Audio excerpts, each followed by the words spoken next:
Hi everyone! So first video review for this week is for LV48 by Doyle, which is the third book in the Cassie Tam Files series. If you want to check out my Goodreads review, I did just post that the other day. So if you're on YouTube, there's a link in the description below, and if you're on Facebook or on my blog, then there is a link within the post. And this is the video review. So LV48 by Doyle. I absolutely love these Cassie Tam Files series, adventures, mysteries, and they are they're just such a thrill to read. There's something very different, and this LV48 provided a very new and exciting adventure for Cassie and for me as the reader, so that was fantastic. This one basically starts off, Cassie is attacked on her way home, and so basically in another exciting adventure she finds herself getting unexpectedly involved into investigating why she was attacked, and what attacked her, after having sort of expected the police to help. And the reason she sort of gets involved is because there's vampire-like creatures looming in the streets. They're threatening the city, and even though Cassie is now facing new and different enemies, she's sort of threatened with helping to bring them down if she wants sort of to get that clean slate from the law, because she's not exactly law-abiding sometimes, and that's basically the dilemma she faces: help and get what she wants, or don't get sort of any answers to why she was attacked. So there's a lot going on in this one, and like I say, I absolutely love this series. Each one is new and exciting. Cassie's always facing something different, whether it be sort of technology, and now, you know, she's facing mythical sort of creaturey like things. So, you know, life's never going to be simple for Cassie. She's got technical beings, she's got these mythological creatures, she's got creepy weird things coming out of the dark and, you know, looming in the shadows and attacking people, especially her. It seems to always be her.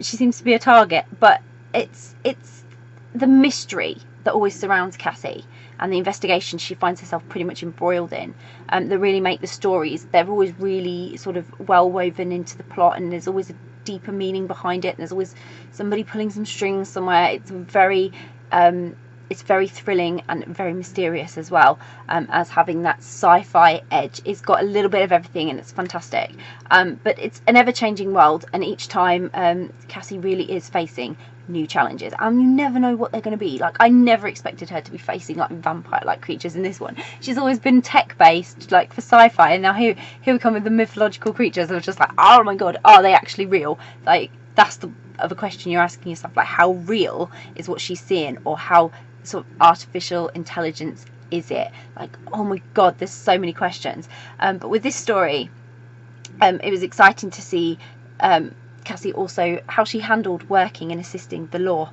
because she usually sort of gets involved but not officially, and she was kind of working in an official capacity this time. She was sort of answerable to them, and she's usually one for sort of setting her own rules, and she had to work by some of their rules, but she has her way of doing things, and this time she's had to learn to work with other people, be part of a team, so she's building team skills, and yet she's independently remaining strong, and self-assured and rising to the challenge, and all the things we love about Cassie already. So she, you know she's relying on herself. Even though she's got to work with other people, she's solely relying on herself. She's completely independent, and I loved joining her for this latest mystery. It was a lot of fun to try and work it all out with Cassie while she's trying to figure out what's going on, and I still, to a certain extent, can't decide whether these are real, like vampire-like creatures, or whether they are artificial intelligence and they're going to come back to bite her in the ass some other time. So I'm super excited to find out, like, in the next Cassie Tam Files book, what is going on and how this is all connected to the bigger story, because that's the thing, it is part of a bigger story, Cassie's story. And even though each book they're standalone, and you can enjoy them as standalone, you get enough background, you get enough insight into Cassie and, you know, what she does and everything, you will definitely benefit from having read the other books, because it's all part of a bigger picture. So I would definitely recommend that you read the other books in the Cassie Tam series files before reading the third book, which is LV48. But it was really exciting, a very thrilling read, and a great instalment to the series. It's really left me excited to read more. I can't wait to read the next one. I'm so glad I already have it on the schedule for some point, hopefully soon. and it's just a really thought-provoking, futuristic and completely brilliant story that I highly recommend. If you like sci-fi, if you like that mythological mystery feeling to books, these will tick all those boxes for you. They are just something unique and something a bit different, and I love them. So I'll pop a link in the description so you can go and grab a copy of LV48 by Matt Doyle, which I hope you will. If you've read LV48, please let me know what you thought. Please get involved, comment below, or if you've just found the Cassie Tam series and you're reading some of the other ones, again, comment below. It'd be great to hear your thoughts. If you haven't read LV48 yet, but it's on your to be read list, you're planning to read it, or you're now really intrigued by LV48 or the Cassie Tam series, again, comment below, because it's always great to hear what you're interested in reading. And if you do read it, I really hope you enjoy it. It's a great mystery, and you'll have a great time reading it. Bye!